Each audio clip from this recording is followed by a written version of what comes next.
Good morning. It's the start of a beautiful day. Or start your day right with a healthy dose of news, fun, and inspiration. Join us on VOP this morning for the latest news, trending topics, and uplifting stories to set your day on the right vibe. From news and current events to lifestyle and entertainment, you are covered. Showing from 7 to 9 a.m. Monday through Friday on VOP TV. VOP TV. Now you have more than a voice.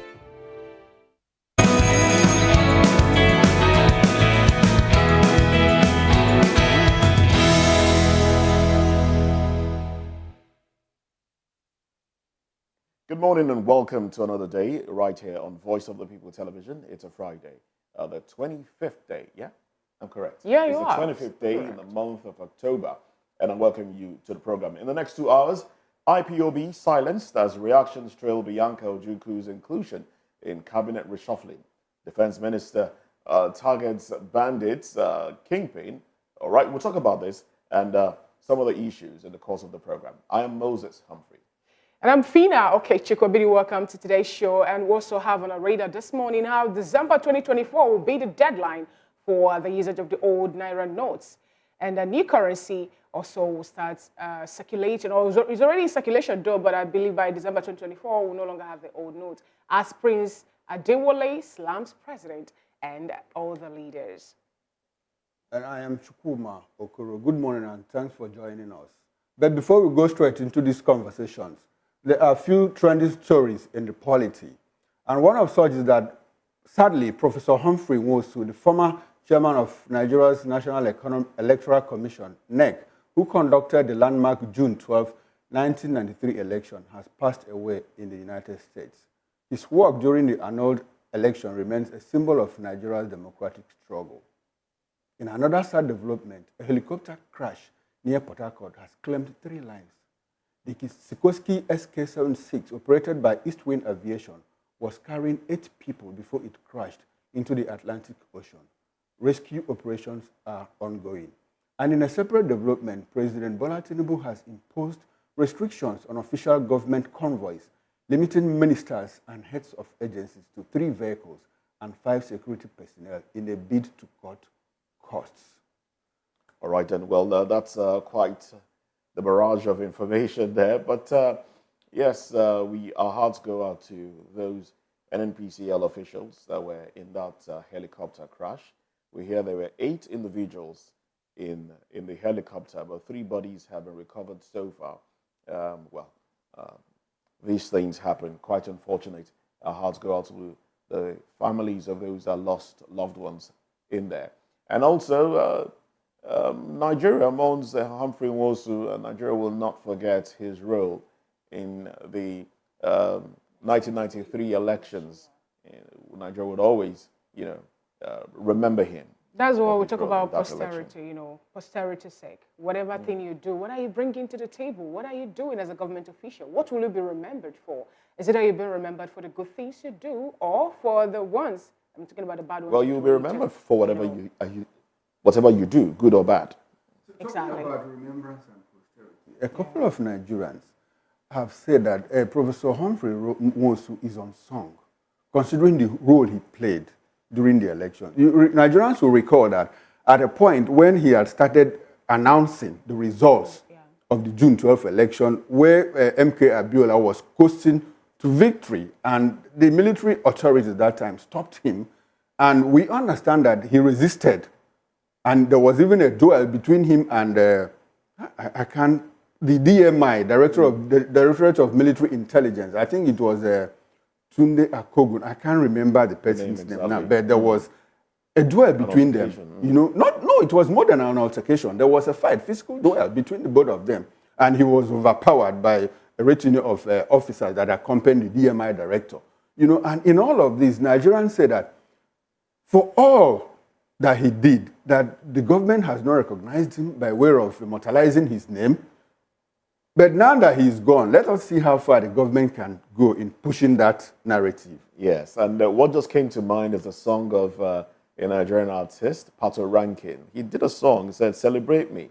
now we are They are alive, yeah. So, you know, we should celebrate those that have impacted on the nation positively, especially while they are still alive. I mean, just the other day, Professor Wole Soyinka had his name attached to the National Theatre. You know, that's a road in Abuja too. And a road in Abuja. I think the airport road or something like that. So these things should be done while people are still alive. And we also remember the man who designed the Nigerian flag. It took him passing on before we started talking about, you know, immortalizing him or, you know, doing things in that regard. I don't think that should be the case. It shouldn't. It shouldn't be the case. I just pray that Nigerians or Nigerian leaders also understand the importance of looking or following, you know, the footstep of the patriots that we have now. You know, when they say, let the struggle or the tears of our heroes past not be in vain, I hope, especially those in INEC, I hope they will actually understand the role that Humphrey Nwosu played in that 1993 election and also uphold the importance of free and fair elections in Nigeria. And then away from that story, the Confederation of African Football, CAF, they have revealed its 10-man shortlist for the 2024 Players of the Year award. And this features Nigerians Adewole Lookman and William Trust Ekong, among other top players like Ashraf Hakim and Simon Adingra. The award recognizes outstanding football talent across Africa. But meanwhile, the Lagos State government will impose a night traffic diversion at the Ojuelegba flyover on October 26 to install truck barriers. And these precautionary measures follows repeated damage to existing barriers, with the state urging patience from motorists. I'd like to start off from that one, because yesterday while I was going home from work, I encountered, you need to see the gridlock along the Isolo axis. I don't know what happened. I think they're trying to, you know, walk on there was a collapse on the bridge. Yeah, there was a bridge that collapsed. You know, that bridge has been, it showed signs before it caved in yesterday. A section of it collapsed. So that's, well, thankfully, no life was lost in that one. You know, I was like, why wouldn't we do this during the night? Why do the construction or the reconstruction or the, you know, the maintenance of that particular pedestrian bridge during the day? It wasn't a reconstruction. The bridge collapsed sometime yesterday, and they had to take away the debris from the road. The reconstruction of the bridge has not been done yet. I think that will be done maybe sometime soon. Yes. So I was passing there this morning, I saw that they sealed the pedestrian, you know, saying, please bear with us, you know, take caution, cross with caution and all that. Well, anyway, those living in that axis, I'm talking about the Ojuelegba axis, just know that the flyover. Oh, yes. Ojuelegba axis is basically, are you talking about Ojuelegba or Isolo? I'm talking about the Isolo. Isolo. I'm talking about the Isolo. The encounter she had last night. Yeah, yesterday. Because for Ojuelegba, it's a different thing. They want to construct a barricade. A barricade. That's Yeah, so... I think the barricade is necessary, because the Ojuelegba bridge, you know, sometimes when I'm passing through that bridge, I practically hold my breath. I say, oh God, let me just... there's a way the bridge, you know, curves. And then we've had a lot of trucks fall off that bridge. Off that bridge. You know, so I think it's a good thing, one, that they are putting the barricade to restrict movement of trucks, you know, yes, on that bridge. And it's a good thing too that the repair works is going to be carried out at night. You know, probably when traffic has reduced, and you know, people wouldn't have to have problems of traffic gridlock on that road. It's a good one. It's a good one. Talking about the good stories, I'm happy to see that our men, they're actually there. They made it to 10-man shortlist. Congratulations to Trust Ekong and Adewole Lookman. Adewole Lookman. Congratulations. Lookman is a great player. I like his demeanor when he plays. He looks like he can't hurt a fly, but then he bangs in the goals. So congratulations, gentlemen. You see, I like it the way you guys banter about sports, football in particular. And you say it's Trust Ekong. Ekong, yes. That's a Nigerian, the captain of the Super Eagles. No, more like assistant captain. I don't know him. Honestly, I'm not a football fan. It's fine. I mean, if I live here and there is a football field beside my house, and you have a Man U and Chelsea live playing there, Trust me, I wouldn't know. Oh, you need to know. So but I like it when people talk about, especially female. Look at the way Oh, stop it, I like it. Stop Look it. at the way Stop Fina it, is I talking like about it. sports. And I say, where did I miss out in all of this? It's also important for me to tell you that Adewole Lukman we're talking about happens to be the only guy, African guy, to score hat-trick. Just in the last concluded. Now she's bragging. She's bragging. Okay, No, she's got a okay. bragging right. She's got a bragging right. And one funny thing is that when Nigerians talk about European League, you see somebody, but why your face there like this? They beat me. You know the personal. Who are you? Who beat you? He said they beat Chelsea. So you are now Chelsea. It's fun. It's a fun thing for them. It's a game of fun passion. thing. So my small boy, he's 11 now. The way the boy talks about Messi and Ronaldo, I begin to ask, where did you learn these things from? Okay. From my elder brother. That's good. At least it's quite different from who I am. Yeah. Well, I like it. So they've saved you. Yes, saved you that embarrassment. Yes. Can I say something now? Go ahead, please. Please, I want him. I'm not campaigning for Adewole Lukman now, but I think over the fact that he represented Atalanta well in Serie A, I believe and I hope that he's going to be able to clinch, the best African football. I know what Fina is doing. Fina just wants to rub it in, let you know that yes. I'm actually saying something for my it's fine. for my it's home fine. man. It's a beautiful one. Congratulations. You have to don't worry. I understand. Well, let's get into a few other conversations. We'll be looking at the papers very, very quickly. Don't go nowhere. Now, while we do that, we'd like for you to subscribe to our page on YouTube. It's Voice of the People TV. And on all the social media platforms, we are at VOP TV Live, all right? And join us. Ensure to drop your comments. Let's know what you think about the headlines we're sharing, the conversations we're having. Let's know all of that information, all right then? So let's take a break now. When we come back, we'll look at stories that made it to the cover pages of the dailies.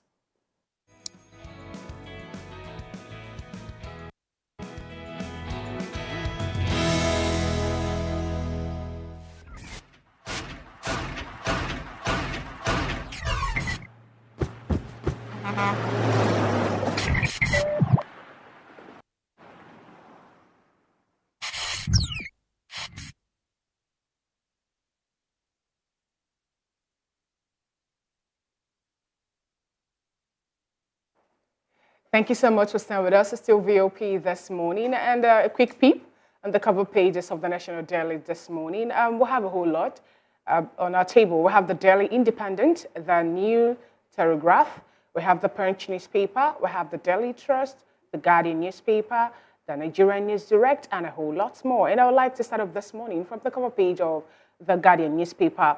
It adds its banner headline this morning to be, calls for military intervention. Misery, hardship, harsh policies driving Nigerians to desperate choices. And then we have a major pictorial that happens to be a cartoon where we have an armored tank and we have a military personnel there. We have Nigerians, someone is with a placard that says broke, another one unhappy. And then the man with the megaphone is chanting hardship, and then we can still see the armored tank moving with the military personnel. And right beside that pictorial, FG begins reform of obsolete laws. The story is on page 7 of the Guardian newspaper. Nigeria records 83 poliovirus type 2 cases. Tinubu orders cost-cutting measures as Senate begins screening on Tuesday. Helicopter crash. NSIB begins probe as search continues for missing passengers. Court peaks November 14 to 20 to hear from Yahaya Bello. The story is on page 29 of the Guardian newspaper. U.S. grateful as Ellen Binance chief departs Nigeria after 8 months. Lagos Ogun urge residents of low-lying areas to relocate over water release from Oyon Dam. No deadline on old Naira notes, says CBN, as reps pushes for new ones.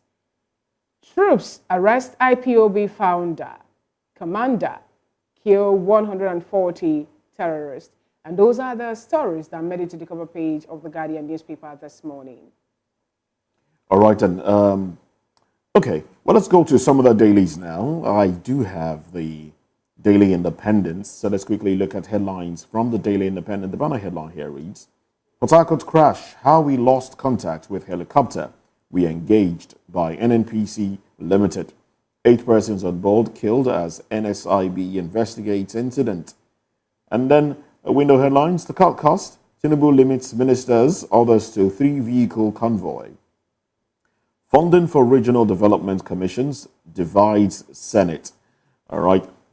Former NEC chairman Nwosu dies at 83. Ekiti government warns headers to stay clear of its Greek investment. Reps urge CBN to gradually phase out old Naira notes. Why we are reviewing laws of Nigeria Federation after 20 years by AGF. Cardoso, Edu, woo foreign investors, say confidence returned to Nigeria's economy. Okay.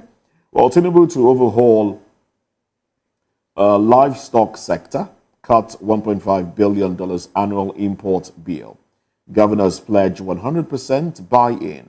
One against open grazing. Jega sees reforms easing headers, farmers' conflicts. And then the bottom strip headline there. Flood. Governor Dodo drills boreholes at IDP camps, provides relief materials. These are the headlines from the Daily Independent. And from that, we move over to the Punch newspaper with the banner headline, Cabinet Reshuffle, Presidency defends Tinubu as federal government slashes ministers' vehicles. 8. Federal government differs as clerk, others allege lopsidedness. Tinubu seeks Senate confirmation. There's a pictorial there. The tropical storm leaves 24 dead in Philippines flooding, and Nigeria is not alone on that. And there you have the window headlines. Senate okays 15% states funding for regional development commissions. That story is on page 27. And a broken aircraft windscreen aborts Shetima's Samoa trip. I'll take that again for emphasis. Broken aircraft windscreen aborts Shetima's Samoa trip. Naira devaluation pushes federal government states debts to 134 trillion naira. That story is on page 19. And beside the masthead, you have Ondo governorship poll. APC, PDP, others prepare for mock accreditation. Ayedatiwa prioritizes health. NNPP queries governor's manifesto. And you have military NEMA comb sea for crashed helicopters passengers. That story is on page 20. Police hunt gunmen as 9 killed in fresh Anambra attack. You can find that story on pages 4 and 5 of the Punch. And the last but not the least, pensioners threaten protest as federal government, 4 states owe 193 billion naira. And that's all from the Punch newspaper. Well, I think we can do another round of papers. Right. On the front page of the First News this morning, the bold headline reads, Distributing Fact. Oh, I'll take that again. Disturbing fact, I beg your pardon. National grid crashes 162 times in just 11 years. NEC hosts public hearing to address persistent nationwide blackouts. And then we have a major pictorial, and that pictorial is from Zamfara State when the Minister of Defense, Mohammed Baduru, visited the troops that are in Zamfara. And beneath that pictorial, other headlines are, cost-cutting drive. Tinubu imposes convoy restriction, limits ministers to 3 vehicles. Binance executive released after 8 months in Nigeria detention. The window headlines are, Lookman trusts Ekong shortlisted for 2024 CAF Players of the Year. Helicopter carrying NNPCL officials crashes in rivers, 3 bodies recovered. Get me Turji, Defense Minister orders troops to capture the terrorist bandit leader. I'll take that again. Get me Turji, Defense Minister orders troops to capture the terrorist bandit leader. Mothers use AI company after son's suicide, linked to chatbot love affairs. And reps urge CBN to begin withdrawal of all old Naira notes. And the last but not the least of the headlines that made it to the cover page of the First News this morning. Simon Ekpa Okonjo-Iweala denies role in $57.5 billion Biafra loan. Simon Ekpa Okonjo-Iweala denies role in $57.5 billion Biafra loan. And those are the headlines that made it to the cover page of the First newspaper this morning.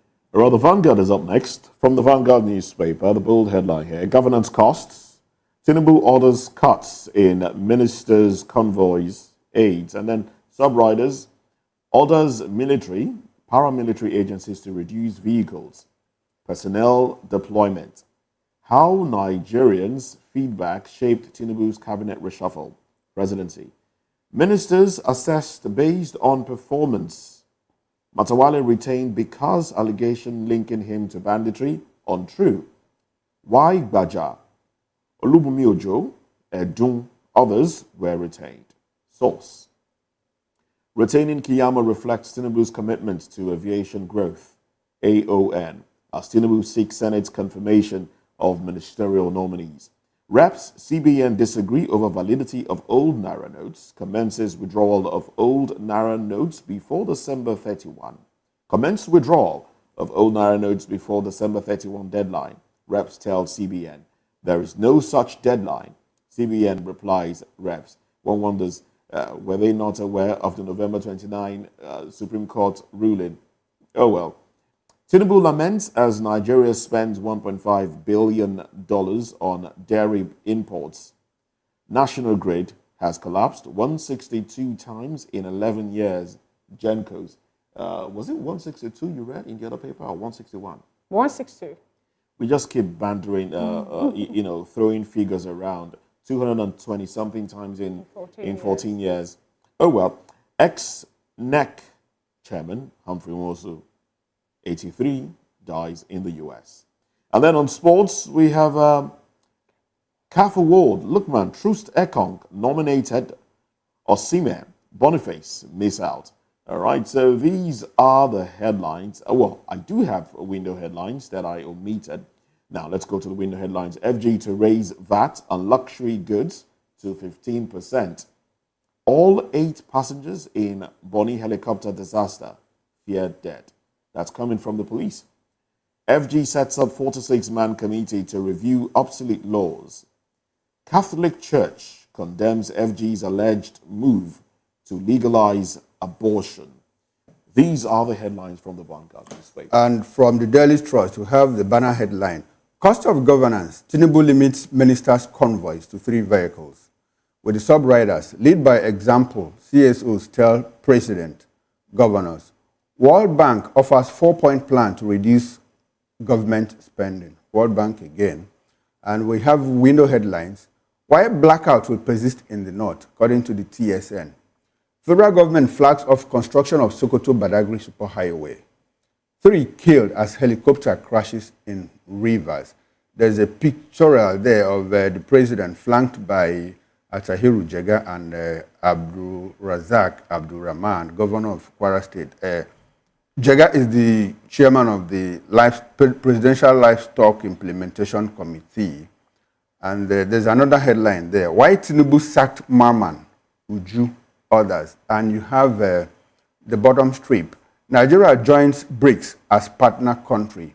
No deadline on circulation of old Naira notes. That's coming from the CBN. Passengers entitled to 10,000 Naira, $170 for delayed luggage, according to the Nigerian Civil Aviation Authority. And that will be all from the Daily Trust newspaper. And on the cover page of the Matrix newspaper this morning, the banner headline reads, Port Harcourt helicopter crash, at least 3 dead. The writer to that story, NNPCL engaged helicopter, NSIB provides update. And beside that, President Tinubu issues new directives on reduction in cost of governance. High Court adjourns Yahaya Bello's arraignment in EFCC case to November 14. The story is on page 8 of the Matrix newspaper. And above the masthead, Nigeria, 12 other nations join BRICS as partner countries. That story is on page 3 of the Matrix newspaper. Old Naira notes, CBN reps disagree. Right as to that headline, no deadline on circulation of old 200, 500, and 1,000 notes, says CBN. It says all banknotes will continue to remain legal tender indefinitely. Reps contradict Supreme Court, ask CBN to phase out old Naira notes by December. And then we have another headline, or other headlines to be, Tinubu submits list of 7 ministerial nominees to Senate for confirmation. Files response to defamatory allegations by social media personality VDM. The story is on page 21 of the Matrix newspaper. After 8 months in detention, Binance executive director leaves Nigeria. And the bottom street headline on the cover page of the Matrix newspaper, Cardi B hospitalized, cancels headlining performance at Atlanta's One Music Fest. Cardi B hospitalized, cancels headlining performance at Atlanta's One Music Fest. And those are the headlines that made it to the cover page of the Matrix newspaper. Well, that's about all we can take right now from the dailies. More in-depth analysis from the dailies will be at 9 o'clock. In the meantime, Tinubu's bold cabinet shake-up, Ojukwu's widow in a power play as defense minister on the hunt for a terrorist leader. Let's have this conversation when we come back from this break. Join us again.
Welcome back. It's still VOP this morning. In a move aimed at revitalizing Nigeria's governance, President Bola Ahmed Tinubu has made significant changes to his cabinet, sparking cautious optimism among citizens and political analysts alike.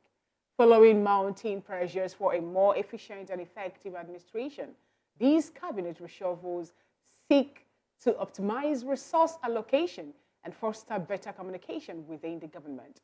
President Bola Tinubu appointed 7 new ministers as part of his cabinet reshuffle. Notably, Bianca Ojukwu, widow of the late Biafran leader, was named Minister of State for Foreign Affairs, sparking controversy in some quarters. Some have questioned the inclusion of Bianca Ojukwu, saying that President Tinubu is trying to silence the Biafran agitation with such appointment, rather than tackle the insecurity in the land after over 1 year in office.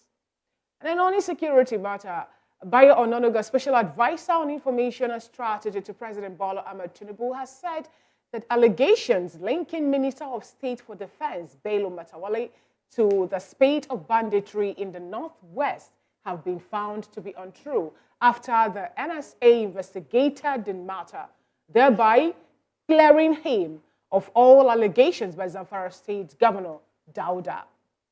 Meanwhile, the troop under Operation Odoka have arrested key figures in the proscribed indigenous people of Biafra, IPOB, in the southeast, including the notorious cult leader. And the defense minister, Mohammed Badaru, has ordered the capture of bandit leader Bero Tarji while lauding the recent progress made in counterterrorism operations across Nigeria. We have with us in the studio this morning to help make sense of today's topic.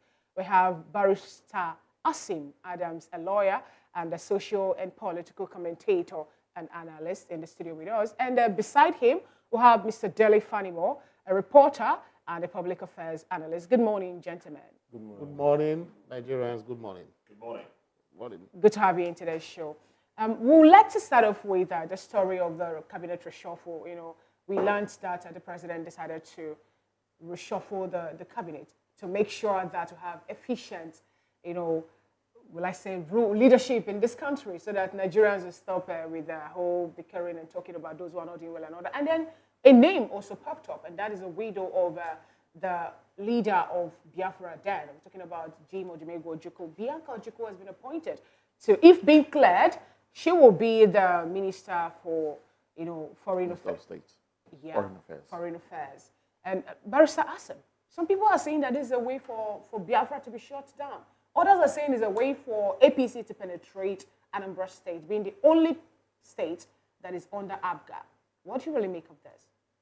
Well, of course, people are bound to make insinuations, you know, especially when a prominent figure like Bianca is involved.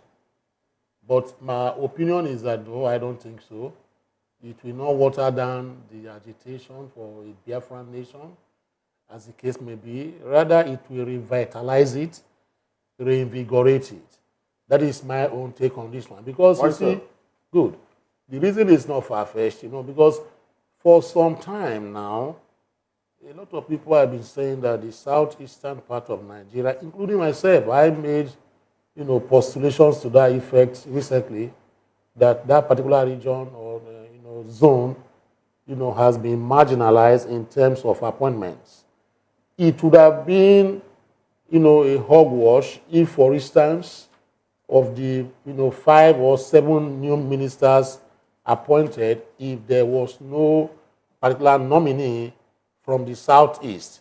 Those who are saying, for instance, now that the appointment of Bianca, you know, is because of the fact that the president wants to, like, whittle down the agitations of Biafra, you know, would have been saying the same thing by now to say, this is what we have been saying, that the Southeast has been marginalized. How come that out of 7 new ministers or nominees, as the case may be, none is from the Southeast? So that, for me, the argument be put forward by those people, they have the right to their opinion, but for me, it is a puerile one. That is the way I'll see it.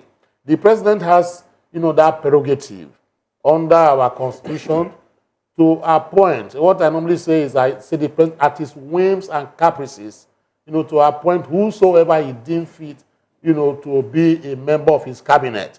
But the only condition precedent, and I which he has followed this time, is what Section 14 sub 3 of the 1999 Constitution states that insofar as you are exercising these discretionary powers to appoint whom you deem fit, you know, to become your minister, personal assistant, etc., as the case may be, but you must put what they call federal character in view as you are appointing or making those appointments or nominations. So in this particular case, I feel that, you know, it is proper and sound judgment, in my opinion. You see, the character of, you know, Bianca Onu is worldwide, it's known. Many don't know that Bianca Onu is Nigeria's permanent representative at the United Nations on World Tourism Organization issues.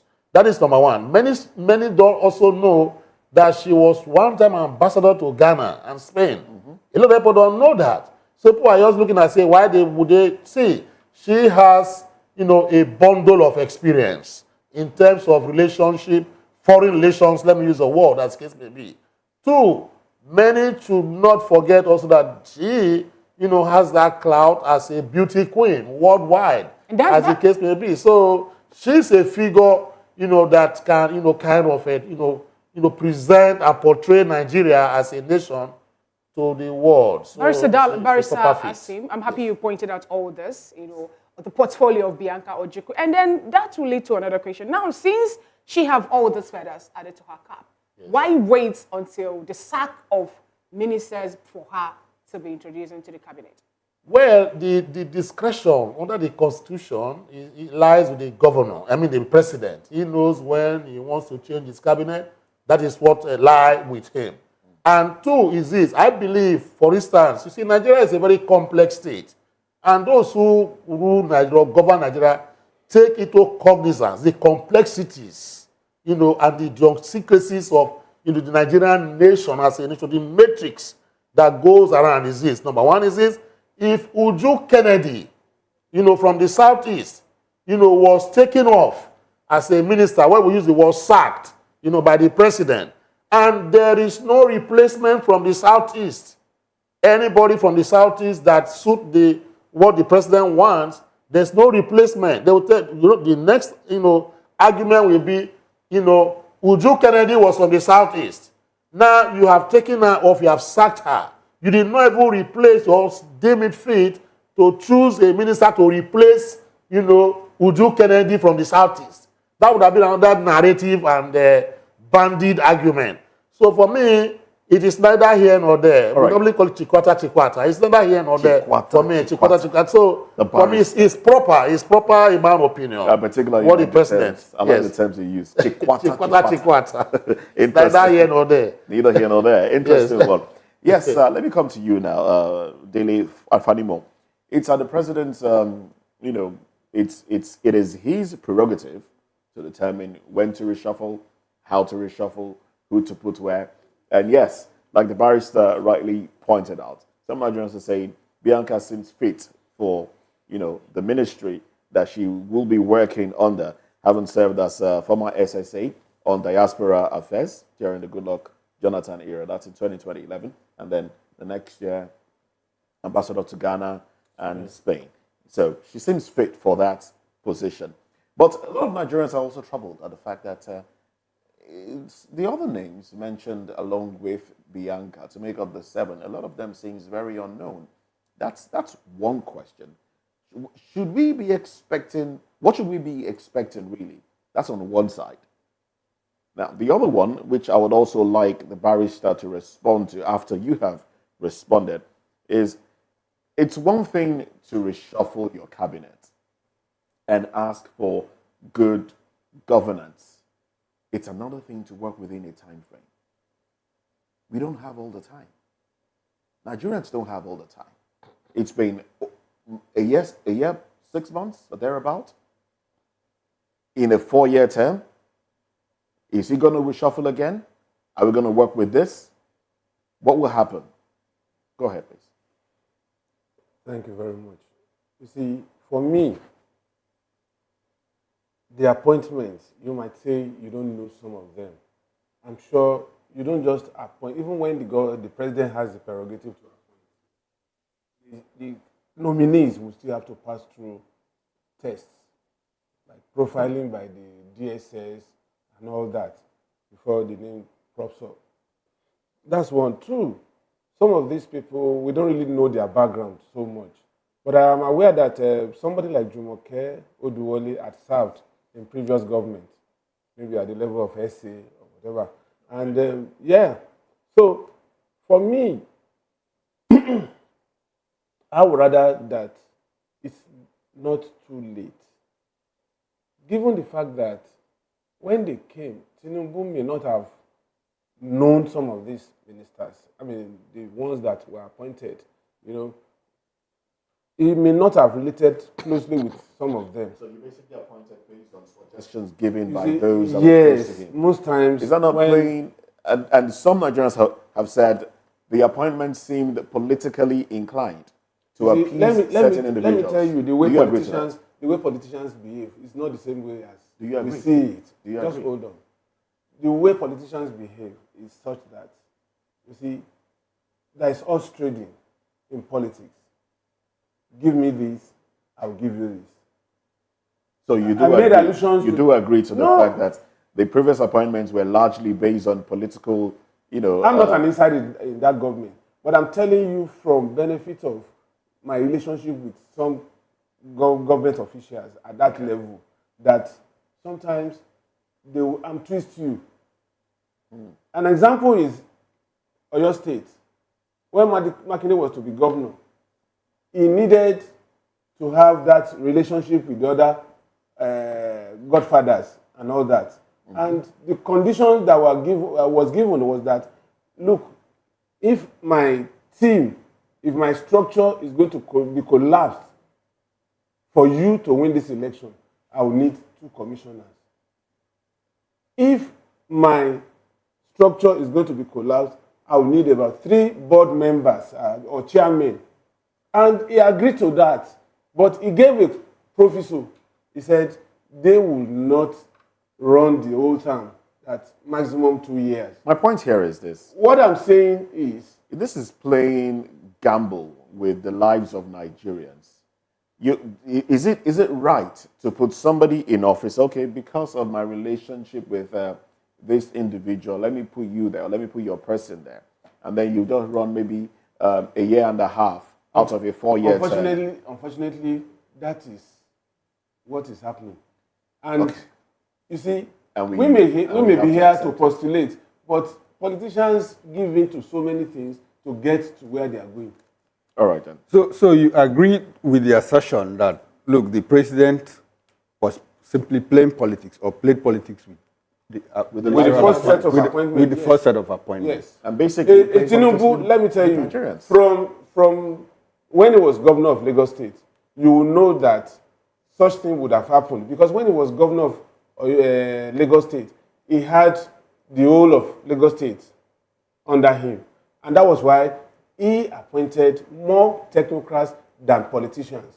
Okay, so now are you not saying? The thing about technocrats is it that the president, having prepared for this office for 20, 30 years, didn't know enough technocrats that even if people were recommending others to him, he should have asked them, please recommend technocrats to me. Because how many technocrats do we have in the present or in the immediate past cabinet that was rejigged?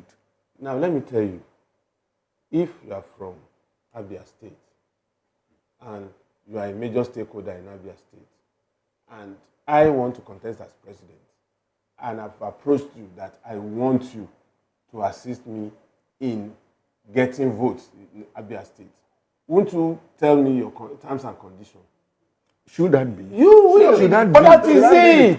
No, but that is it. I'm not justifying it. I'm just telling you that this is what happens. I am not justifying it. So and I'm not saying it is right. It's not even good for our democracy. You understand? Okay. But what I'm saying is this is what happens. Except you want to play the ostrich. Okay. All right then. Sorry. Go ahead. I will now ask you this question. With this present nomination of the 7 new ministers, are you now still saying that the president is still playing politics? Because some people are saying that the appointment of Bianca Ojukwu is a way for APC to get into Anambra State, to get into the Southeast, to take over that particular region, given the fact that Bianca actually has been said to be the one that will lead the campaign for APC in 2025 in Anambra State. If that is the reason for it, I'm not aware of that. Playing politics again the second time? No, what I'm the saying, second appointment? What I'm saying is, I know we are particularly discussing about Bianca Ojukwu and the place of Southeast in this political dispensation. Now, if that is the case, I want to tell you that it is not wrong if it is true. I'm not saying it is true, but it's not wrong in politics that sometimes you bend over backwards and use what you have to get what you want. If Bianca had been appointed, apart from the fact that the pedigree is rich, if that is the take, I don't think there's anything wrong with that. All right. Well, we are not particularly discussing Bianca. We are particularly discussing the cabinet reshuffling. Just had to set the record straight. Barrister, I did, you know, your response to this, because you had the question earlier. The thing is politics is local, and politics is an everyday thing. That is why we call them politicians. Even the people, governors, presidents all over the world, they are politicians. So you cannot rule out politics in appointments. Let me tell you, for instance, the only constitutionally recognized ministerial position in Nigeria today is the office of the AG and Commissioner for Justice.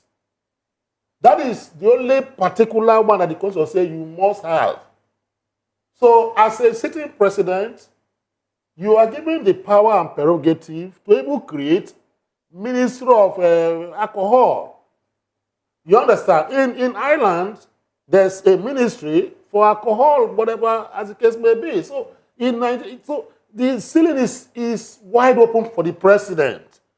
Appointment also has to come with political, people affiliate with him, because in Nigeria we play what they call zero-sum politics. Winner takes it all. So if you win, you go with the bounty. Nobody is going to tell you how you're going to distribute or use that particular bounty. That is how politics is being played. Even in the U.S., let me give you for an example. Why did, what's his name, Joe Biden, why did he go out to go and choose a Kamala Harris? Why did he not go out? Was Kamala Harris the best female woman, American, that will become a vice president to Joe Biden? No. There's a reason for that. Caucasian, Indian, black, whatever, to curry favor and votes. And you can see the narrative. For the first time also, Joe Biden in his cabinet appointed the first black woman, as a chief press secretary or whatever in the White House. There's a reason for that. Barrister. It's not because he loves whatever, he's playing politics. So okay. Politics is about lobbying. Lobbying. You understand? That is why you see, when you become governor, for instance, you have to, first of all, in Nigeria here, you have to first of all go for those who you are politically indebted to. Although it might not be appropriately, correct, as case may be, but that is the narrative. Barrister, a quick one before we come back to the major discussion. You said something about the Constitution, yes, saying that it's only the office of the That's right, AG. And that of the Commissioner for Justice Yes. at the state level. Yes. It's the same Constitution that says that a president must have 36 ministers. Yes. So how do we reconcile that? He didn't didn't say, when the Constitution says that office of Attorney General and Minister for Justice. Okay. The office of Attorney General and Commissioner for Justice, stated there. He said for Justice, AG. He didn't go further to say that you must also have Minister for Commerce, Minister for whatever, Commissioner for Commerce as the rest. The 37 limited, or maybe 36 left for the president.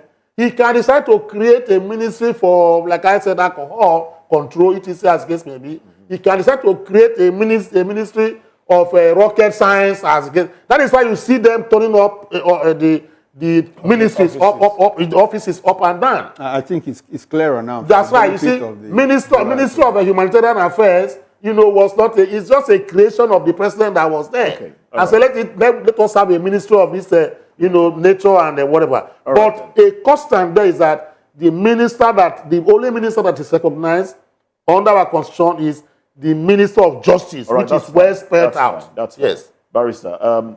But the question I asked earlier was on the fact that do Nigerians have this much time? I mean, it's over a year, 6 months, about that these ministers have administered the state, and now the president feels, okay, they haven't done so well, let's rejig, and let's see how far the new ones will do. Those that, do we have this much time?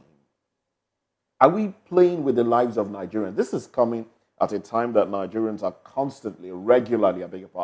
regularly crying out of hunger. And the Naira is constantly depreciating. I'm not even going to talk about the fact that certain individuals retained their position, defense, economy, retain their position regardless of what we are seeing play out? Do we have this much time? We don't, Nigerians don't have time for better government and governance. What we have been advocating for is that let them be good governance. The Nigerian man is walking on the street as an endangered species. Now, it's so difficult. Now, if you walk on your foot around Lagos or any conurbation in Nigeria today, you are bound to see at least 3, 4, 5 people approach you, those you don't know. The moment they see that you look good or whatever, they approach you and say, look, bros, I'm hungry, I want to eat. It has never happened before. You now find out that I don't know why we don't learn from history. And today I want to say that Umaru Diko is now a prophet. If it were to be that I were to write a book on Nigeria, I would have made Umaru Diko as a prophet. He said that when in the 80s, he said, there is no poverty in Nigeria. That the only time we know that there's poverty in Nigeria is when Nigerians begin to feed from the dustbin. Is that not what is happening today? You go around, you know, even in front of the luxurious houses we have around, you know, those conurbations, Banana Island, as case may be, you see people scavenging, you know, for food, as the case may be. So Nigeria and the Nigerian situation has become Hobbesian. So the government and governance has not taken us anywhere. So we do not even have time. You know, these kind of things that they are reshuffling cabinet is this as case may be. The people that were sacked, what was their scorecard? The people you are bringing in now, what is their scorecards? What is their pedigree? What is their antecedent? That to make this thing consciously, you know, can revolutionize, you know, the nation, you know, apparatus as case may be, for better governance. Talking about scorecard, Barrister Asim, yes. Talking about scorecard, the special advisor to the president on media, yes. Bayo Ononuga, gave reason why the president returned Bello Matawalle, the Minister of State for Defense, because there had been this accusation and counter-accusation between the Minister of State and his governor about who is the main sponsor of terrorism in Katsina State and in the Northwest. The reason was that the NSA has investigated him and found him innocent of all those allegations by the governor. How will you rate that assessment? Because away from that, you discover that the Northwest, the Northeast, the North Central, across Nigeria, we still have pockets, not just pockets, we still have footprints of terrorism, footprints of insecurity. And we have a Minister of State and the minister who are supervising that ministry left intact. And we have this kind of opinion and assessment by the president. What do you think of it? First of all, Bayo Ononuga, for me, is like Joseph Goebbels, you know, who was a spokesperson to the Nazis and Hitler, you know, whatever his case may be. He is also akin to a man they call Chemical Ali, you know, who was an image launderer for Saddam Hussein. You know, when Iraq was going down, America was pummeling, you know, Baghdad, and we said Iraq is still there. And he was, you know, showering praises on Saddam Hussein until he was smoked out. Now, a Bayo Ononuga saying, you know, that this is the situation, the man did very well, this is the reason why we've not done that is this. One, his scorecard to me means nothing to me because I know his pedigree. Two, is that the baptismal rights, the premature authority does not lie in a Bayo Ononuga to do what now, you know, either exculpate or extricate, you know, a Matawalle of any alleged, you know, a crime or offenses that is tagged to him. It is the duty of the courts or a tribunal set up, you know, by government. So if you say because he's free, it means that you have set up an in-house tribunal or a kitchen cabinet that freed him. But that is not the cabinet or the particular, organ that should, clear him of all these charges. Barrister, nobody had gone to court. No, what I'm saying is very simple. Let me tell you, for instance, Nnamdi Kanu was in Kenya. The allegations were flying up and down. They went to arrest him and brought him to court. Now, if there are allegations against anybody at all, including Adewole, serious allegations bordering on sponsorship of terrorism and aiding and abetting, that's a serious one. First of all, if the minister does not resign or the person alleged to be hobnobbing with this under moral grounds, or to say, no, I cannot be associated with a character like Tunji, Bill, or whatever you call the other man, or whatever the case may be. And you can associate me. Let me resign and let us investigate this. When I'm found that I'm not culpable, then bring me back. But he didn't do that. Two, if you had serious allegations of that nature against a Barrister Adams, for instance, I am telling you, the DSS will come for me the next minute. Whether rightly or wrongly, they will come for me the next minute to say, okay, we have heard that you are hobnobbing with this. Don't take me to them to go and question me and investigate me. That is not being done. So it does not lie in the purview and the presence and precinct of a buyer to clear these allegations. No, but what he said, you understand? The NSA had carried out an investigation. An investigation carried out by an NSA, for me, is biased. What am I trying to say? If a Barrister Adam is found, maybe allegations on my head, will the NSA conduct an in-house NSA conduct investigation and purge me? No. You see, the man being spoken about is a public officer. So what would have been the ideal thing? What would have been the ideal thing is, number one, these are facts that you are associating with XYZ bandit or whatever the case may be. The police will go into action. The police will go into action immediately to investigate him. Even the president or anybody that is found that has immunity under our constitution to hobnob, in the case, the case between A.G. Fred and Ganifa Millet is stated that if you have immunity from whatever prosecution does not mean that you have immunity from investigation. So if there are allegations against a serving minister, a very strong allegations of that particular magnitude, he should be investigated. The Nigerian police, the DSS, ought to invite him and investigate him and say why these are things we are saying. Let me tell you something. It has become a mantra in Nigeria. Do you know that a Kabiru Sokoto today, we don't know where he is. Kabiru Sokoto was linked, to associating, hobnobbing, dining and whining with a serving senator today in Nigeria who has been in the Senate for years. It was seen, and the allegations were that particular senator and Kabiru Sokoto, before he carried out that bombing in Mina, there were transcripts that on MTN that they were communicating. For hours they will be on phone talking. Now today that was swept under the carpet because of the nature of the bourgeois that is involved. In this particular case, when you begin, if I am associated, for instance, with the terrorist Tunji, as case may be, and there are allegations, they will come for me immediately. So why would they, operate on two platter of laws? So they should investigate. If he does not want to step down, it does not mean that investigation does not mean that we have been found wanting or guilty, as case may be. But let them set up a panel to investigate him. Good. Let me tell you, is it not because why did they declare Simon Ekpa wanted? Is it not allegations? These are allegations. All right, Barry. So these are things we're asking them to do. It's so perplexing.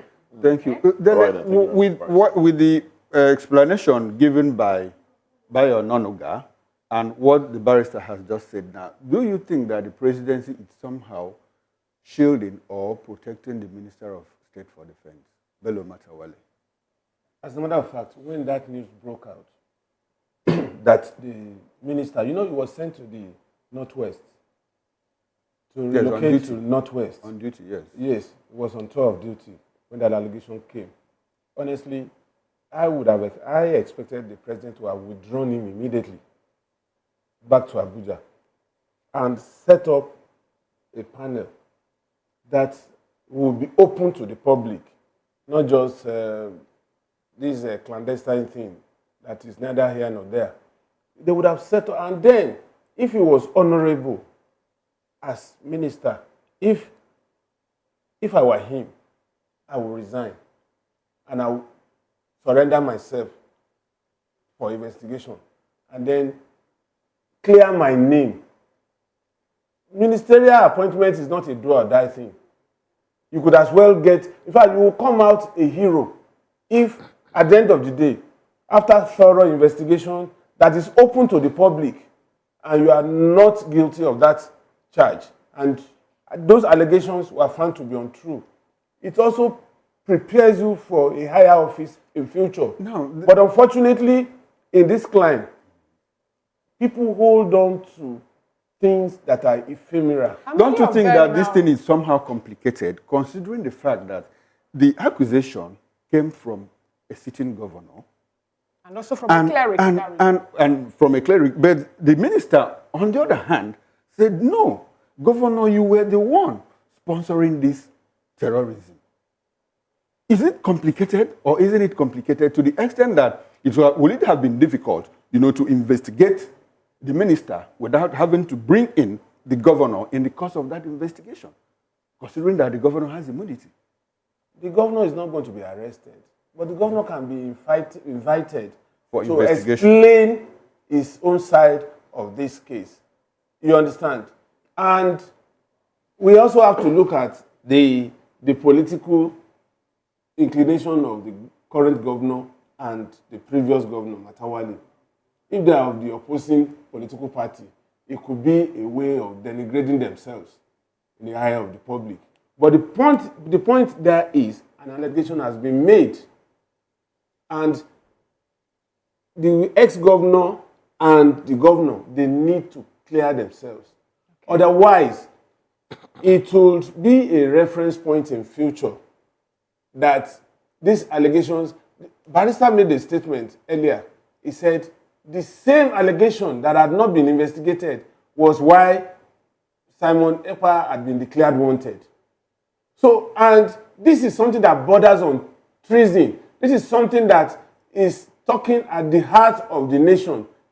And if somebody is threatening the sovereignty of Nigeria, it's a very serious case and it should be properly investigated. And it must be seen to have been investigated, not just having a close meeting, asking people, what was your involvement in this and that, without the public knowing. And then you are coming out with an outcome that you are giving that man a clean bill of health. I don't think it's proper. You're talking about that investigation also. We heard a new Ribadu talking about how military personnel are also giving arms to the bandits, especially those in the north. And you made mention of something, made mention of the present president having technocrats in his cabinet. And then that will lead me to this question again. We have the likes of Lobo Biri, who was also appointed by this present administration, and then even Delabu, also Minister of Power. These are places where Nigerians are having issues. Are we having oil theft getting to 80% and all that? And yet, Mele Kyari is still there. Lobo Biri is still there. Delabu, who said Nigerians don't off light when they're supposed to off light, even when he knew, we shouldn't off our televisions and freezers. They are still there. Now, are you now saying that all those people in that cabinet that no one calls their names are still technocrats working in this present administration? You see, at the level of ministerial appointment, you are an administrator. It's not sacrosanct that you must be a technocrat in that ministry. That's why you have technical advisors. That's why you have people who could assist you in the day-to-day running of that ministry. You understand? The only, like Barrister said, the only reason why it was clearly stated in the Constitution that there must be an office of Attorney General is the fact that that office is very sensitive. You can't put a doctor in that office. You understand? But the question is, look at Keyamo. Keyamo is a lawyer, and against expectations of Nigerians, Keyamo has performed creditably well in the aviation industry. So don't look at it from that prism, that the fact that somebody, Ojukwu, is a medical doctor. He was appointed as a spokesperson to Obasanjo, and you wouldn't tell me that he didn't do his job as at that time. So don't let us bring it to the level that because somebody is not a technocrat in a particular ministry, that he will not be able to perform. That's not the case in most cases. Now, Mr. Adewole, a lot of people are asking, how did the president get to this point of saying, okay, you're no longer needed, you also, because we know we have an app. The presidency launched an app for minister's appraisal.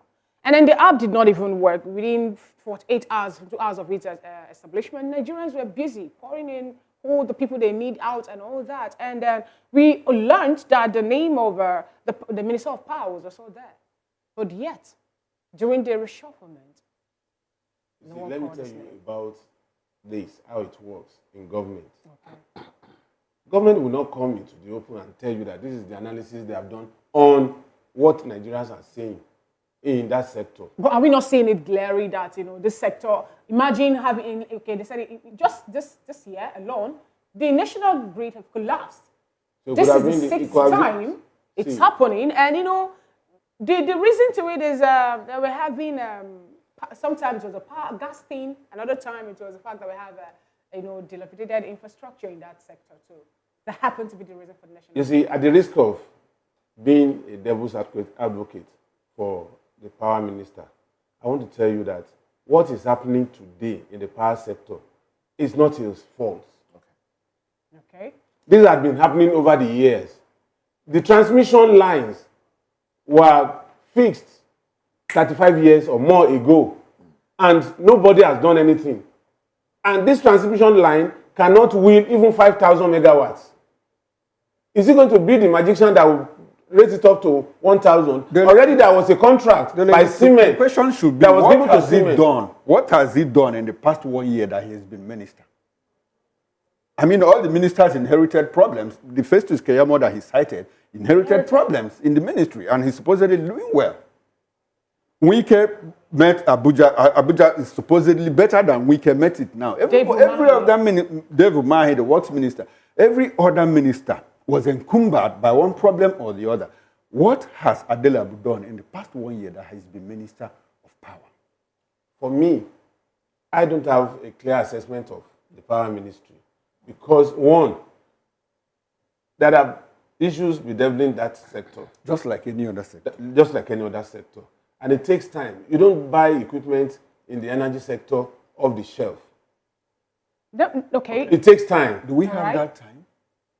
But you can't stampede somebody who is manufacturing turbine. Bring it back. To bring it in one week or 2 weeks. Okay, Mr. Fanimo, let's look at the petroleum sector where we have the president being the minister of that particular sector. We have other people that, were working at Hennessy, Heineken, and others.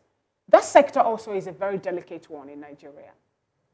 Oil revenue is the only one we have. That's what will generate our major revenue in Nigeria. And yet, up until today, Nigerians are still, grappling with the high petrol, the scarcity of the petrol and all that in an oil-producing economy. Are you now still saying you want to lay the blame on the doorstep of we have someone who happens to be the president, the minister of that.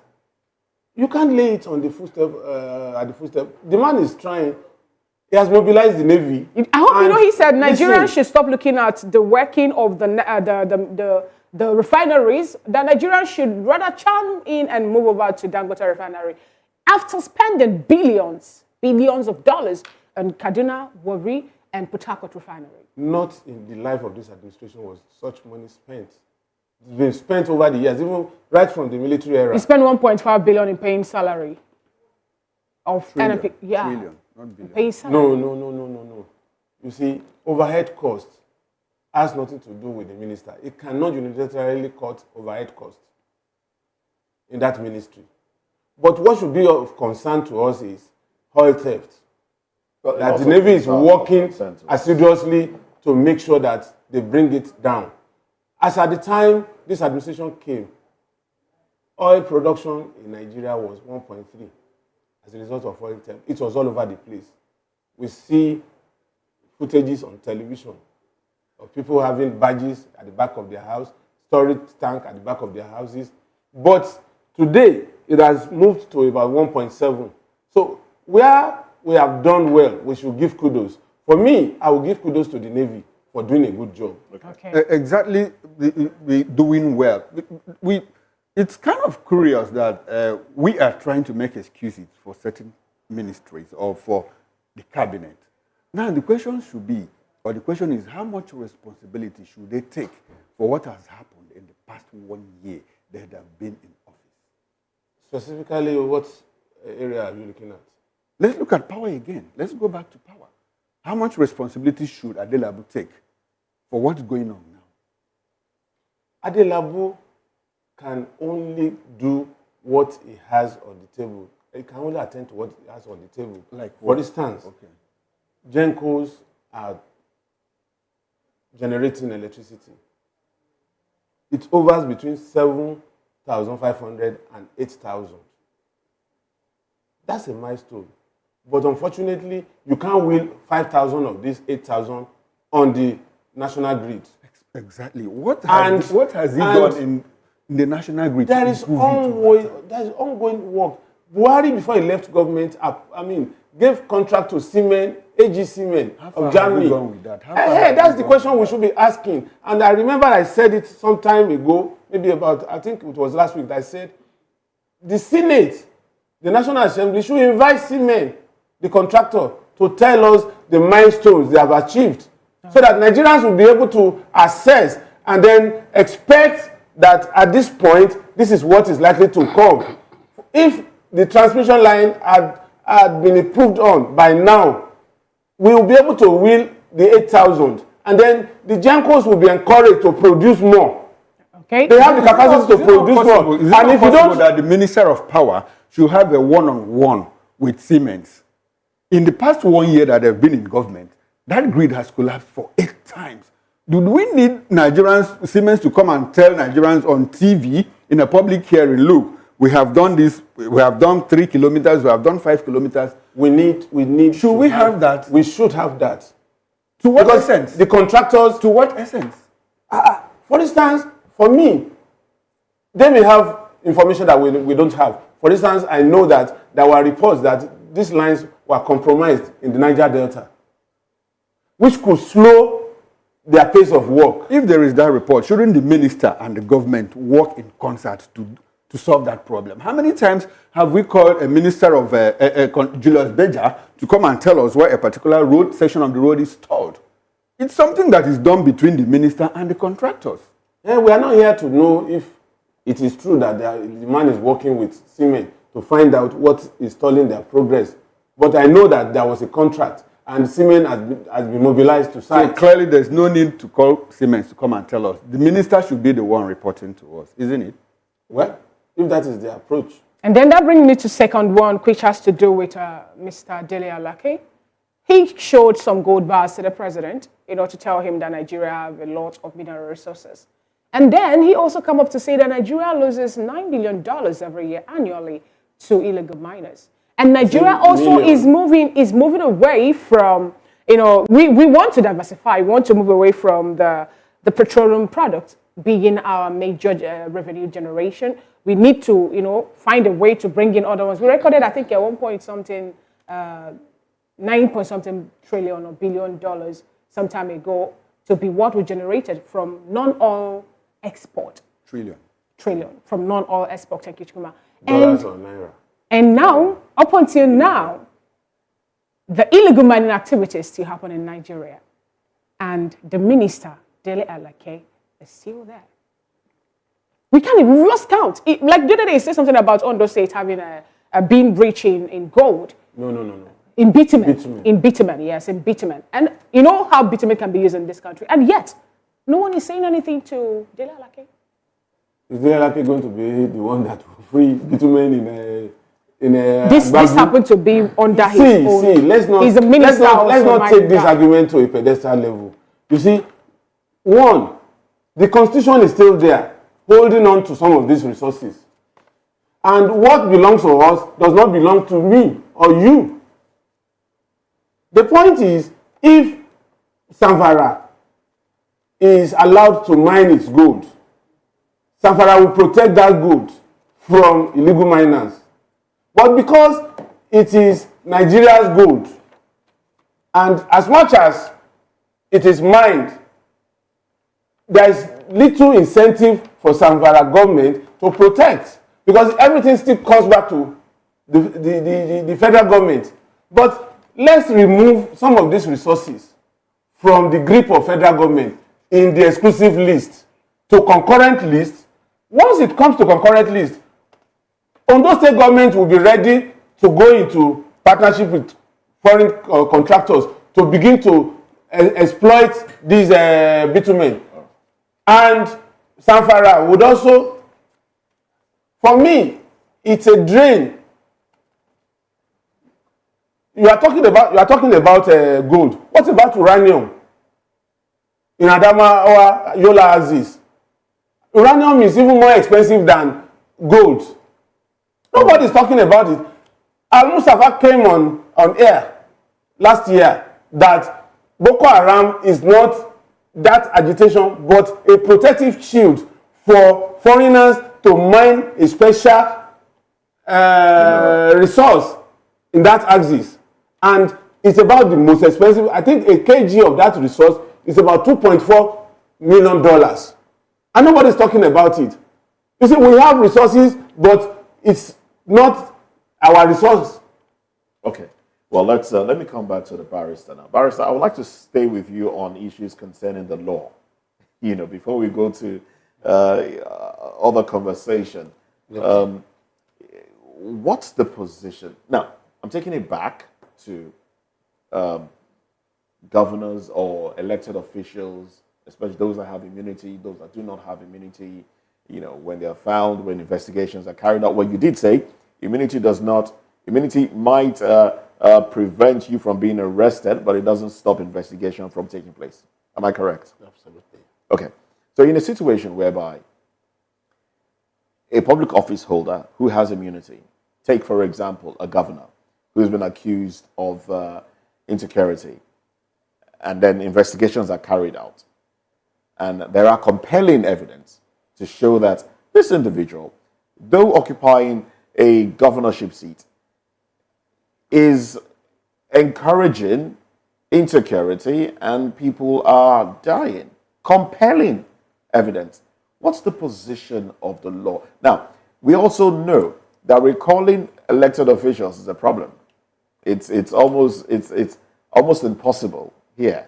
What else can be done in a situation where we have compelling evidence? It is very straightforward. Under our constitution, the National Assembly is empowered to make what we call extant laws.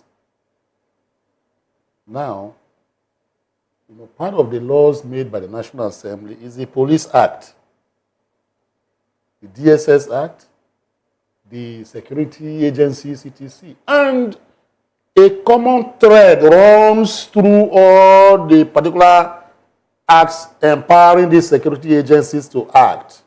One, to detect, protect lives and properties, to arrest when there are evidence and culpable evidences or substantial, evidences against a person. And how do evidences come about? The only way you can know whether a man is culpable or not culpable is when you invite him. This is what we have heard. This is what is happening. Please, come and, give us your response to this. That is the duty of the police. I have made, for example, an analogy. Assuming a man who is, operating on the social media is being seen to say, look, this man is a friend to Bandit Tunji, or whatever as the case may be. And maybe another governor of the state now say, this is the man sponsoring, bandits, whether they are to exploit gold or whatever the case may be. But this is the man that is, police will go after the man and arrest him. To come and do what? Take himself out of that particular offense. But in this case, it's not happening. Now, the reason why it is not happening is because of the personality involved. So they feel that he cannot commit any crime. Those who commit crimes are the poor people in Nigeria. The big man does not commit crime. That is why you see a governor today running up and down from pillar to post because EFCC invited him to come and explain one or two things. Running from court to court to get injunctive relief. Now, the same with the big men we have in our society. The question, we don't even need to nag this for too long. Let me tell you, what a minister like this man, has been accused of is a very serious and grievous, allegations. These are very weighty allegations. To the extent that a prominent man has come at the government and said, this is how it is. They are now saying they are exchanging words. So I really don't understand what that means by exchanging words. They were asked to swear by... And why are they exchanging words? Better I do, who was in this particular ministry, there were allegations against her. Before you knew what was going on, we saw the rag matters. In 2 days, 3 days, she was a minister just like this particular man we are discussing is a minister. But allegations came flying in the newspaper. Before you know what was happening, they said that they have set up a panel to investigate her. Why are they not doing the same? In the case of this minister, that is what the question we are asking, Adewole. So, it beats me hollow. I really don't know, than to say that no man is above the law under our laws. Okay. But in Nigeria, in practice, we have found that there are those who are above the law. And it's lagasphobic. It's so painful. I think the next time I hear that you'll be coming on the show, I'll bring a dictionary. So I can get some of these words. Well, anyway, final question before we move into another conversation now. What's your opinion about the merging of the development commissions under Regional Development Commission? Niger Delta Development Commission and the rest. Yes, the problem I have is this. The Niger Delta Commission are creations of an act of the National Assembly. Can the president of Nigeria, in one fell swoop, wake up in the morning and say, I am dissolving this and merging this without recourse to the National Assembly? The NDDC has an NDDC Act that establishes the NDDC and other whatever state commission, is it what they call Northeast Development Commission, the Southeast. These are, acts of the National Assembly. So can the president wake up and say, no, these things will no longer exist. We now have one minister.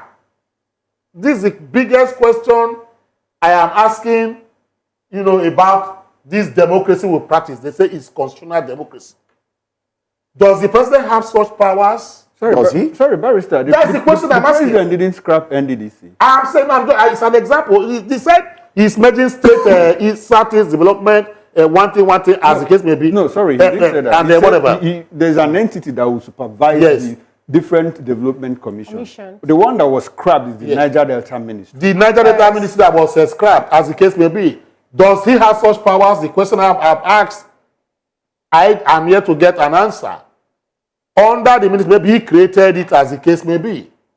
Now, if you say you are coming for a regional, arrangement, even so speaking, let us even put it very succinctly put. Can he do that? I don't think he can even regionalize situations of this nature because Section 9 of the 1999 Constitution gives that power to who? The National Assembly. Any amendments that you want to make that are fundamental to the governance of Nigeria is not by executive fiat. It is by legislation. So the question I'm asking now is this. If you want to regionalize Nigeria, like he's trying to do, to say, I am creating one ministry to regionalize Nigeria, does he have such powers?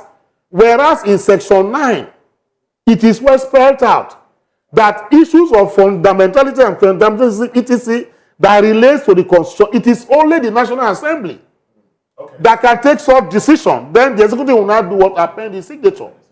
So I don't know. I don't know. So these are questions we need to ask. Answers to these questions flying around. Well, let's go to another conversation now. Lawmakers demand CBN accelerate currency transition, as CBN responded by saying both currencies, that's the old 200, 500, and 1,000 Naira notes, and the new ones can run side by side indefinitely. Well, let's talk about this when we come back from this break.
Quite interesting conversation that even after or behind the camera, we are still talking about it. But anyway, we have another topic to look at.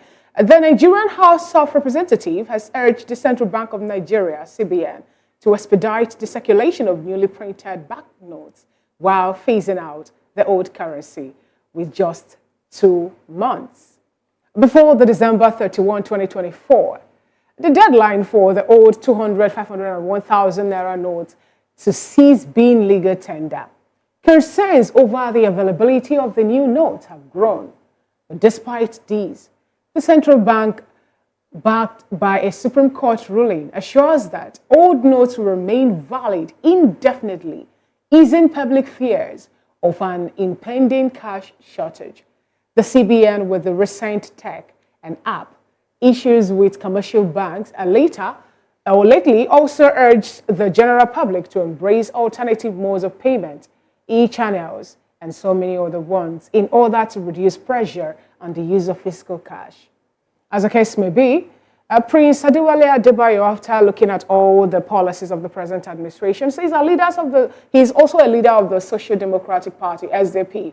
He dismissed claim that the regional governance, which have been on the lips of so many in Nigeria, is more effective than the current federal system.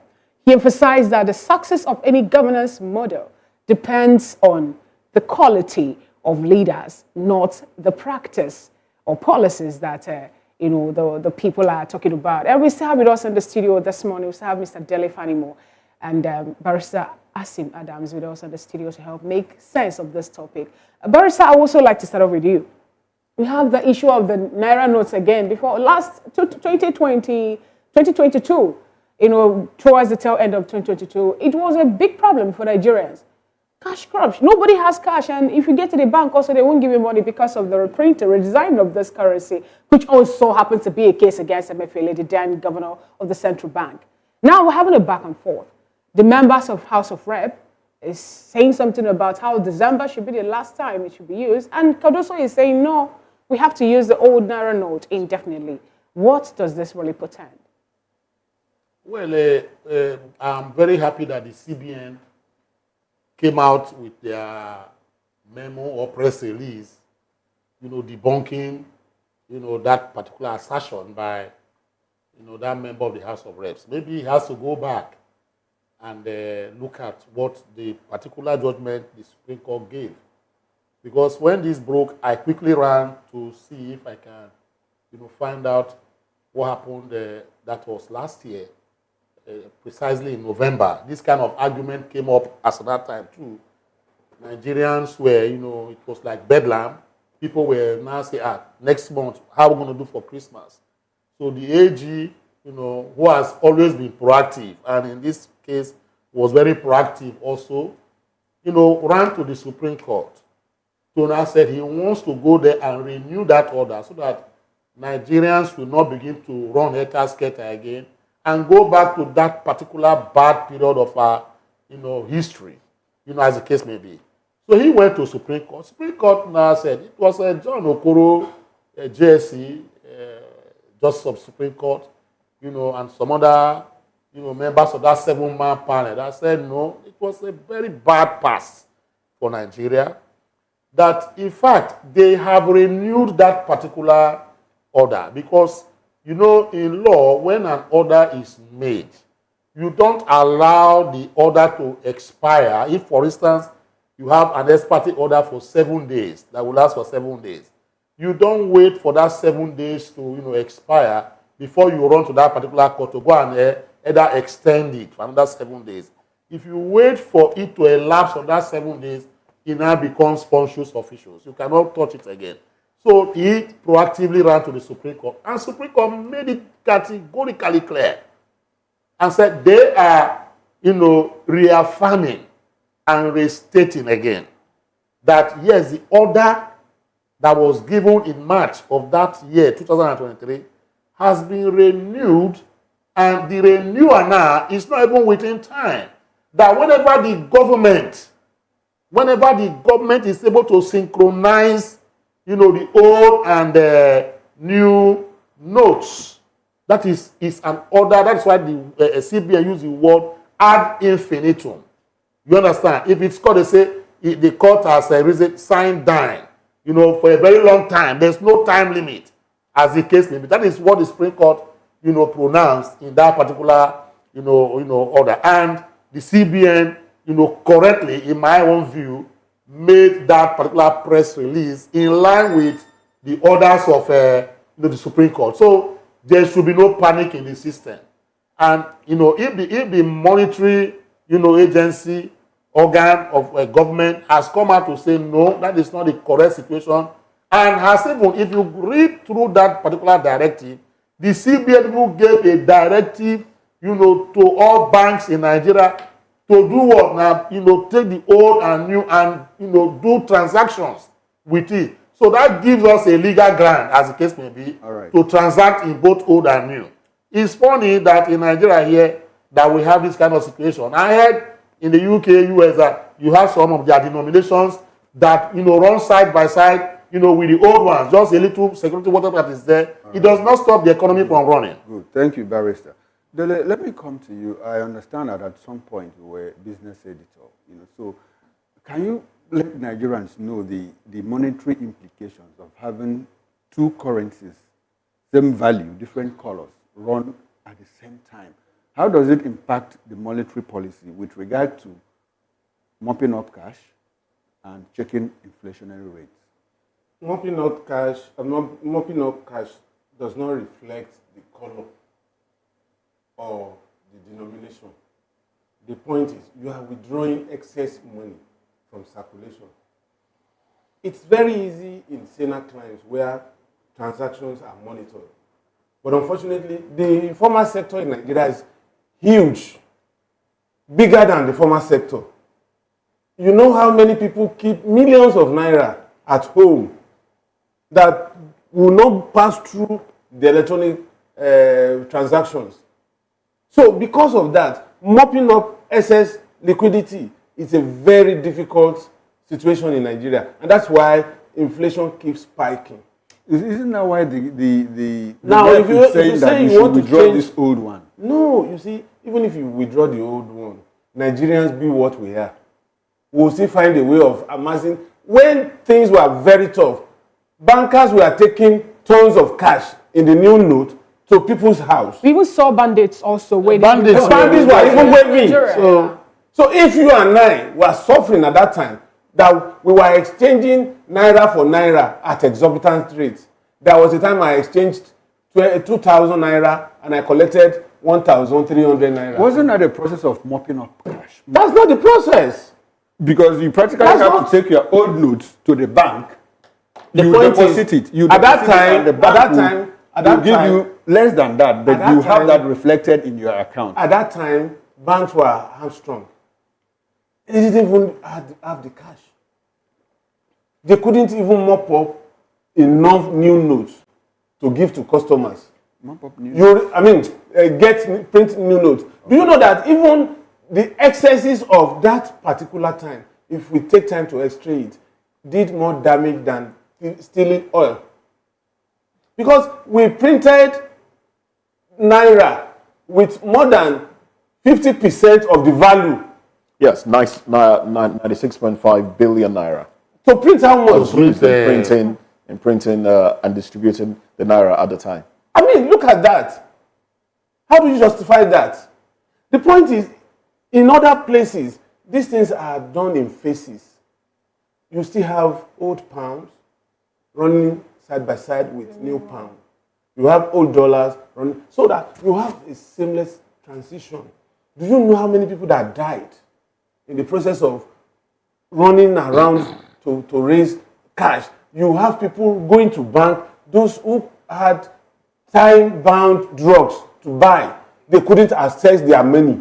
They will even lie on the floor of the bank that say, other than die at home, let me die here, let people see. Some people were going naked on bank. Yes, no. So that is to tell you that it was not a well thought out policy. And it was later found out to be that it was used as political weapon at that time. Exactly. If it is true or not, exactly I don't where know. I want to come to the barrister. The man at the center of that drama, Yes. Godwin Emefiele, is still undergoing investigation, Yes. prosecution, and all of that. Yes. What do you think?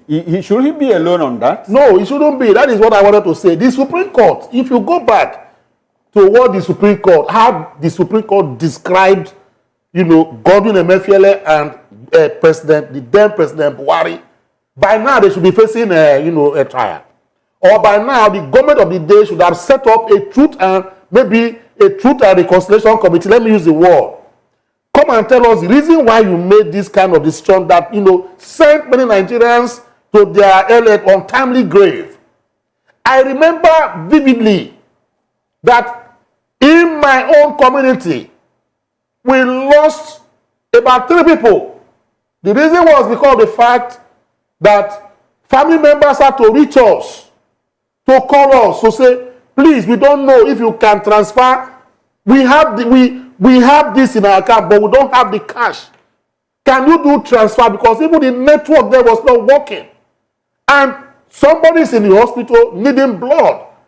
And the Nigerian health system says, you have to deposit first before they do whatever. We lost people. The Supreme Court used a very strong term and said that what the president at that time did was something that is antithetical, autonomous against the Nigerian constitution. That was a dismembering of the Nigerian constitution. That is, you butchered the constitution. That the people ran haywire and were operating as a Gestapo kind of arrangement. So the Supreme Court almost criminalized the action of the president then and the CBN governor. So by now, they should be facing trial. After all, immediately does not cover him now. Even if he does not go to jail, let him come out and explain to tell us why they took that decision. But do you think it is possible, Barrister Asim, given the fact that the president's administration have come up to say that even the 30 trillion ways and means have been taken care of, even without us? Well, they are working in cahoots with each other. This is just an appendage of it's an APC government or whatever the case may be. So they will defend whatever, charlatan kind of arrangement they have for their predecessor, as the case may be. But what I'm saying is that, periscoping what the words the Supreme Court used in describing, the actions of the then president and the CBN, you find that the members of the panel were visibly angry to the extent that it was like vituperations, very acerbic use of words. They came short of asking that the president, be impeached. You understand? So they were so vexed in their own thoughts. So that tells you the enormity of what went on. So it was a voodoo type, arrangement. I've never seen that kind of economic, whatever as case may be.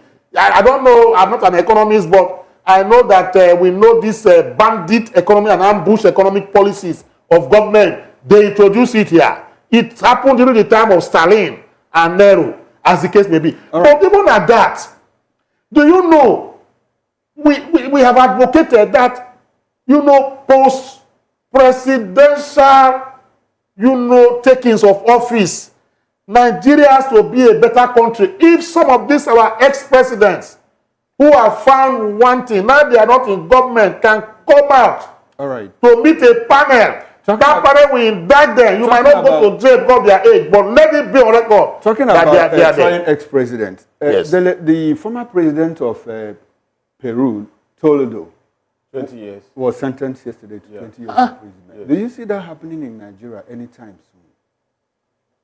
Well, you can't even hazard a guess as to what will happen tomorrow. Nigeria is a land of possibility. What you think will not happen could happen overnight. I remember that those days when we were young, we were watching 90 minutes attentively. It was so far-flung that we never knew it could happen in Nigeria. But what Abacha did was even worse than they did at that time in Uganda. So what we are saying is, what you think is not possible today may be possible before night falls here. And I want it to happen. Do we have the political will? Does it look like there's a political will for such to happen? See, somebody will just come and you think is not serious about it.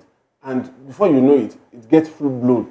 And you begin to wonder, is it possible? Do we see the current president doing that? I don't see this current government doing such. And that brings me to this question now about what Prince Adewole Adebayo said, the leader of the Social Democratic Party. He said we need good leaders, not a change of the system of government we run, because some people are saying we should go back to regional system. He also made mention of that, resource control and all that, which will also take us back to regional system of government. But also, Obasanjo come up to say that was what made Nigeria to be where we are today. He has been blaming regional system of government to be the challenge that drifts Nigerians further apart. Now, do you think it is the issue of the governance policy we use or the leaders? You see, let me clarify this. As far as I understand, regional government is to the extent that we just want to have a regional grouping. If it's not possible, I don't mind. But I am concerned about resource control. I shouldn't be suffering deprivation and degradation in my backyard. And the money that accrues as a result of excavating resource from my backyard is used for another person who sits comfortably lazing around. You understand what I'm saying? So if it is bitumen in my state, let the bitumen remain in my state for my state. And then if I'm compelled to contribute a part of it to the national purse, I don't mind. So you're supporting Edwin Clark and even the likes of Asari Dokuba and others who have said that the scrapping or the merging of the Ministry of Niger Delta Affairs now, it's a no-no. Because I said it's more like using whatever thing that comes from the south. Exactly. I remember I made allusion to the issue of VAT. I take alcohol and I pay VAT over alcohol. But there's a section of the country that abhors alcohol and they take my VAT to develop their state. Is that equity? You know why I ask this? Because it's more like the member of the the House of Representatives that's come up with this issue of the Naira notes now, talking about stopping it, making sure that the former ruling of the Supreme Court is being upheld. I don't think that they understand what Nigeria It's unfortunate that we have leaders in the National Assembly that they don't even understand what they are supposed to do. Their brain has been colored by the pecuniary gains they are making in that place. Because it is not even the responsibility of a legislative arm to begin to talk about phasing out the old and bringing out the new one. Somebody who was not out of this country when people were dying in droves as a result of changing this money, now coming back a year after or less than 2 years after to say we should go back to that and begin to scamper for Naira. It doesn't make any sense. It is not even our problem for now. Sorry, Dele, quick one.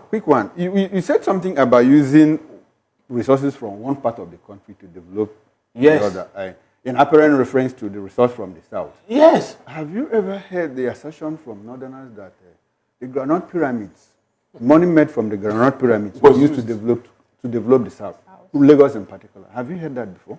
And how do you react to that? I've heard that, but I don't see it as the truth or facts. Why? As at that time, it was regional government. Cocoa remained in the southwest to develop southwest. Regionalism came in by 1946 through the Richard Constitution. Before then, it was unitary. Yeah. It was unitary. And I'm talking about Did we have post-independence. It was still existing post-independence. At least, if we were not born at that time, Barrister would have been born then. So I was not born before I'm not saying 49, at least 60 and above. What I'm saying in essence is that we still saw the granite pyramid. We still saw coal in the southeast. We still saw cocoa in southwest. At a time, our coal was even a major source of income. Have you also heard before from the north, Bala Usman, Hadiza's father, that what you have as crude oil deposits are debris, fossils of dead animals and human beings from the north, all the way from Futajalo, up on the deposits at the delta. Have you heard that before? It's very convenient for us to distort history here. And that is why those who talk... It's not me, it's Bala. I know, I'm telling you. Him.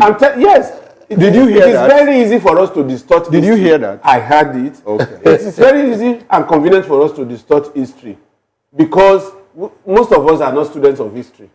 And unfortunately, the death is a serious blow in the psyche of Nigerians when about 16 years ago, they removed history from the curriculum. So what are you going to rely on to counter such statements?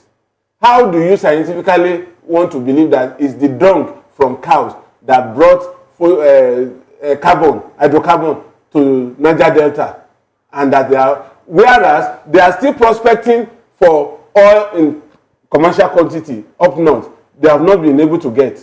So what drove those dungs all the way from the north to Niger Delta? Okay. Is it the waterways that does not exist? Oh well. I guess they moved underground. Came to the Niger. I even wanted to add postulations. You could wrap this up. With this. Thoughts. Yes, you can measure. You know why? The conversation. You know why I was chuckling when they mentioned the name of that. The reps, House of Reps man that raises. We should take some people seriously. See, in Parliament, you have lobbyists, you have filibusters. Are you sure that people did not lobby this man to come out and see if he can create, this miasma for them to make a lot of money? Because I know POS operators, as at that time, some of them are multi-millionaires today by virtue of the fact that that system benefited them. I remember a young dude who was, living close to me. Whenever I needed money at that time, he would ask me, how much do you need, bros? I said, I need like 50,000. I said, okay. You are going to pay 10,000. I said, no problem. He will bring the money to my house. So people were making money. And one day I called him. I said, where are you getting this money from? He said, don't worry, it's our business. So a lot of people were making money. So are you sure that this particular House of Reps man is not speaking for those who sponsored him? That's number one. Because you see why I'm saying this. There is still what is called the black market today. Under our laws, even the EFCC Act empowers the EFCC to arrest any aboki selling dollars under the flyover in any city in Nigeria today. But today, the EFCC and some of them will go there to change money in what is called black markets. You see, the black market is, a medieval, a style of a trade by barter. So I really don't understand why it is so glaring that the House we're absolutely out of time. You we understand? have to end this conversation at this point. Let us periscope that man. Thank you very much, Barrister Asim. And find out that lobbyists are not trying to influence him. Unfortunately, we can't go further than this. There's a lot more questions needs to be asked, but we'll leave this for another time. Big thanks to you, Barrister Asim Adams. Thank you very much for coming on the program. It's a pleasure. And also big thanks to Daily Fanimo reporter and VOP in-house analyst. Thank It's been a you good so much time for having me this talking morning. with you. Right, that's it on the show today. We must say a big thanks to you also for being part of the conversation, and do well to drop your comments underneath the live stream there on YouTube, where we're streaming. It's Voice of the People TV on YouTube, and on all the social media platforms, we are at VOP TV Live. On behalf of my colleagues, Chukwuma Okoro, Fina Okechukwu, and also the backroom staff, and Moses Humphrey, wishing you a beautiful day. Stick around. 9 o'clock, we'll be looking at the papers, newspaper review. Join us again.